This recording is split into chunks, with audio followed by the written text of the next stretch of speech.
He slapped the waitress without thinking, but what started as a single drop of spilled water became a tidal wave that changed their lives forever.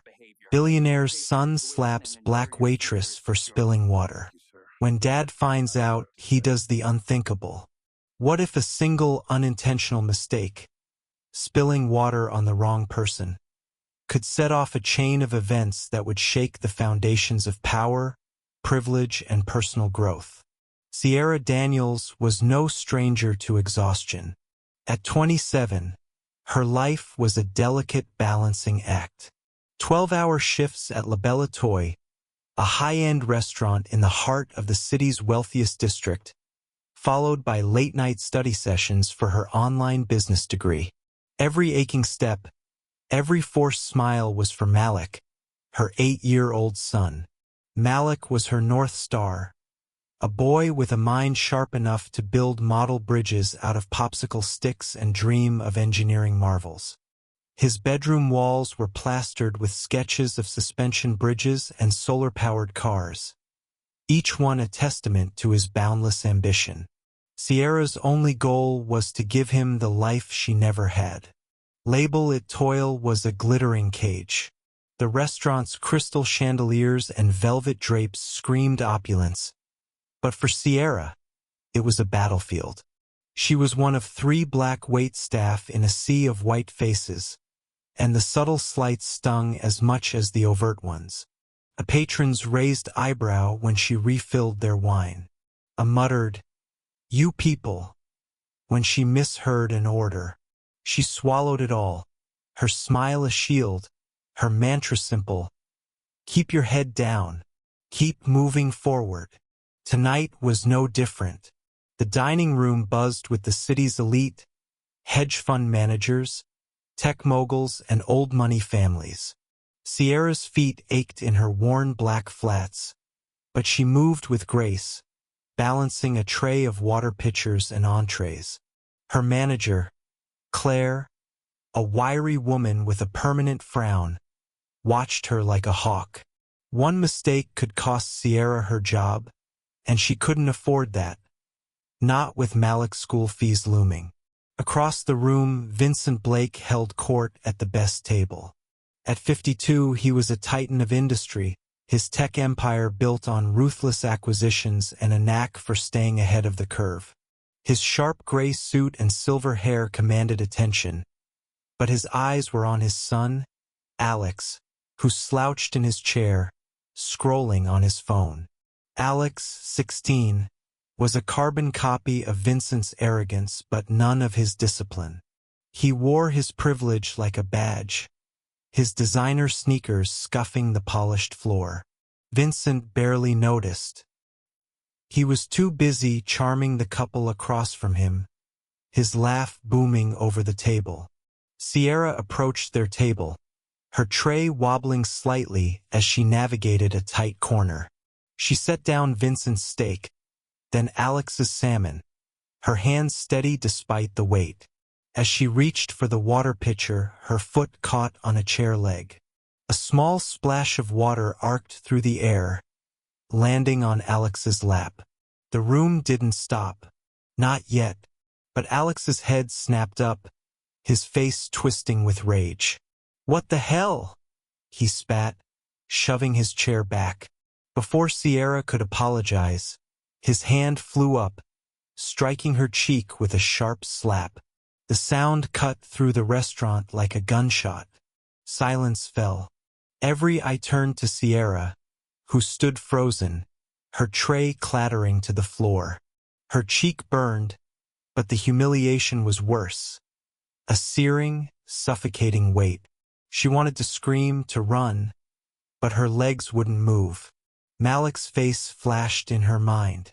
"Keep your head down." Vincent's laughter died mid-breath. He stared at his son, then at Sierra, whose eyes glistened with unshed tears. The other patrons whispered, their forks poised in midair. Claire rushed over, her face pale. "Sierra, are you okay?" she hissed, more concerned with the scene than Sierra's pain. "I'm fine," Sierra whispered, her voice trembling. She bent to pick up the tray, her hands shaking. Alex smirked, wiping his pants with a napkin. Clumsy, he muttered loud enough for the table to hear.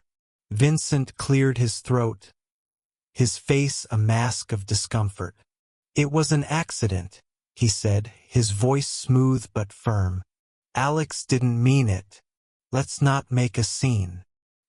He slid a $100 bill across the table toward Sierra, as if money could erase the sting on her cheek. Sierra's jaw tightened. She left the bill untouched and walked away, her head high despite the tears threatening to spill. In the kitchen, she leaned against the wall, her breath ragged. The other wait staff avoided her eyes, their pity worse than the slap. She wanted to quit, to walk out and never come back. But Malik's dreams anchored her. She couldn't afford to break. Vincent Blake wasn't a man who felt guilt often. His empire was built on hard choices, layoffs, hostile takeovers, deals that crushed smaller companies. But as he drove home that night, Sierra's face haunted him. Not her pain, not yet. That would come later. What gnawed at him was the way the other patrons had looked at him, their whispers cutting through his carefully curated image. Vincent Blake, the untouchable billionaire, had a son who slapped waitresses. The optics were disastrous. At their sprawling penthouse, Vincent confronted Alex. "What the hell were you thinking?" he demanded, his voice low but lethal. Alex shrugged, sprawled on a leather couch, his phone glowing in his hand. "She spilled water on me. She's lucky I didn't do worse." Vincent's blood ran cold. He saw himself in Alex, the arrogance, the certainty that the world bent to his will. But where Vincent had channeled that into ambition, Alex wielded it like a weapon. "You don't touch people," Vincent said, his voice shaking. "Do you understand what this could do to us? To me?" Alex rolled his eyes. "Relax, Dad. She's just a waitress. No one cares." Vincent's hand twitched, but he didn't strike. He'd never hit Alex, though he'd wanted to more times than he cared to admit. Instead, he turned away, his mind racing. He needed to fix this. Not for Sierra. Not yet, but for the Blake name. The next morning, Sierra's phone rang as she helped Malik with his math homework. The number was unfamiliar, but the voice on the other end was unmistakable. "Ms. Daniels, this is Vincent Blake. I owe you an apology for my son's behavior last night." Sierra froze, her grip tightening on the phone. Malik looked up, curious, but she waved him back to his workbook. "What do you want?" she asked, her voice guarded. Vincent's tone was measured, almost rehearsed. "I'd like to make this right. I'm offering a full scholarship for your son's education at the Sterling Academy for Engineering. It's the best program in the country for young students like him." Sierra's breath caught. Sterling was Malik's dream, a school for prodigies with tuition far beyond her reach. But suspicion coiled in her gut. "Why?" she asked. "Why are you doing this?" Vincent hesitated. "Because it's the right thing to do," he said. But even he didn't fully believe it. The truth was Messier. He saw an opportunity to control the narrative, to turn a scandal into a story of generosity. But as he spoke to Sierra, her quiet strength unnerved him. She wasn't just a waitress. She was a mother, a fighter, someone who'd endured more than he could imagine. Sierra hung up, her mind reeling. The scholarship was a lifeline, but it came with strings. She didn't trust Vincent. Not yet. Men like him didn't give without expecting something in return. But for Malik, she'd play their game, at least for now. Vincent didn't stop at the scholarship. Over the next week, he invited Sierra to his office, a sleek tower overlooking the city. She arrived in her best dress, her nerves frayed, but her resolve ironclad. Vincent's office was a shrine to his success. Glass walls, modern art, a desk that probably cost more than her annual rent. He stood when she entered, his smile disarming but calculated. "I want to do more than just pay for Malik school," he said. "I want to mentor you, help you finish your degree, start a business, whatever you want. You're smart, Sierra. I can see it. Let me open some doors." Sierra's eyes narrowed. "Why me? Why now?" Vincent leaned back, his fingers steepled. "Because I see something in you, and because my son needs to learn what he did was wrong. Helping you, it's a start." Sierra didn't buy the altruism, but she saw an opportunity. She agreed to meet with Vincent weekly, discussing her business ideas and Malik's future. Over time, Vincent surprised her. He listened, asked questions, shared stories of his own failures. Not the polished anecdotes of a billionaire, but raw human moments. He told her about his own mother, a single parent who'd worked 3 jobs to keep him fed. Sierra began to see him not as a titan, but as a man wrestling with his own flaws. Meanwhile, Alex's resentment festered. He saw his father's attention shift to Sierra, a woman he still viewed as beneath him. At school, his friends laughed off the incident, calling Sierra that waitress who got what she deserved. But their words didn't soothe the guilt gnawing at him. Late at night, he replayed the moment, the slap, Sierra's stunned expression, the silence. He hated himself for it, but he hated her more for making him feel this way. The turning point came at a charity gala Vincent hosted. Sierra attended at Vincent's insistence, her simple black dress stark against the sea of designer gowns. Alex was there, sullen and forced to attend. When a reporter asked Vincent about his new project, he didn't hesitate. He stepped to the microphone, the room falling silent. "My son made a mistake," Vincent said, his voice steady but heavy. "He assaulted a woman, Sierra Daniels, for a simple accident. I've spent my life building a name, but I failed as a father if I let that slide. Alex will face consequences, and I'm committed to making this right, not just for Sierra, but for everyone we've overlooked." The room erupted in murmurs. Alex's face burned, his fists clenched. Sierra stood frozen, her heart pounding. Vincent's words weren't just an apology. They were a public reckoning. Cameras flashed, capturing Alex's humiliation and Sierra's quiet dignity. Vincent's speech changed everything. The media descended, painting Sierra as a symbol of resilience and Vincent as a flawed but earnest reformer. Alex, however, became a pariah. His friends distanced themselves and his social media filled with hate. For the first time, he felt the weight of his actions.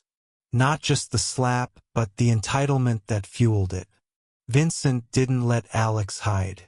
He enrolled him in a community service program, forcing him to work alongside people from backgrounds he'd never considered. At first, Alex resisted, his attitude toxic. But as he spent time with Sierra, helping at a community center she volunteered at, he saw her strength, her kindness, her refusal to break. She didn't coddle him or forgive him outright. "You don't get to erase what you did," she told him one day, her voice firm, "but you can choose who you want to be now." Alex's transformation was slow, painful. He started listening, asking questions, confronting the prejudices he'd never questioned. He apologized to Sierra, not with his father's polish, but with raw, halting sincerity. She didn't trust him, not fully, but she saw something shift in his eyes, a glimmer of the boy he could become. Sierra, too, was changing. Vincent's mentorship gave her confidence, tools to turn her business ideas into reality. She launched a small catering company, using her savings and Vincent's connections. Malik thrived at Sterling, his teachers praising his ingenuity. But Sierra's biggest growth was internal. She stopped keeping her head down. She spoke up at work, in meetings with Vincent, in her community. The slap had broken something in her, but it had also set her free. Vincent grappled with his own reckoning. He'd spent decades chasing power, but Sierra and Malik showed him what true strength looked like. He scaled back his business, focusing on philanthropy, funding scholarships for kids like Malik. He and Sierra grew close, not romantically, but as allies, bound by mutual respect and a shared desire to rebuild. 5 years later, the auditorium at Sterling Academy buzzed with pride. Malik, now 13, stood on stage, accepting an award for his solar-powered bridge model. Sierra sat in the front row, her eyes shining. Beside her was Vincent, no longer the untouchable billionaire, but a man humbled by his journey.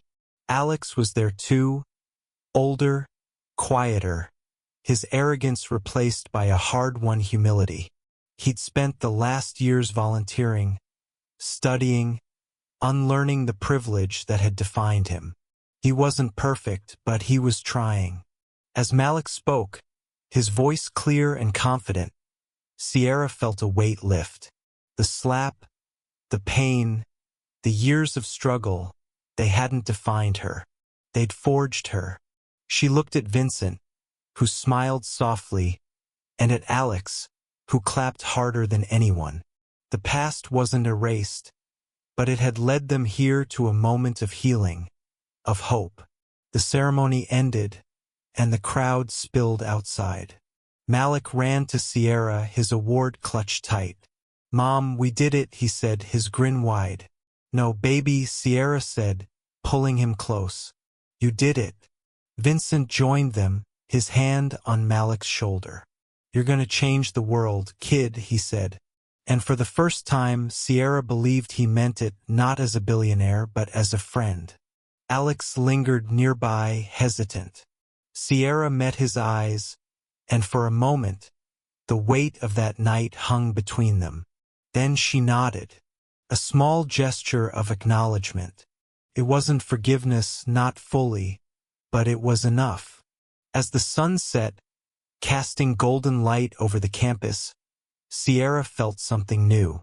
Peace. She'd fought for this, for Malik, for herself. And in the end, she'd won more than a scholarship or a business.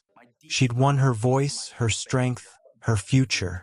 If this story moved you, let us know in the comments. Don't forget to subscribe for more stories that touch the heart and challenge the mind.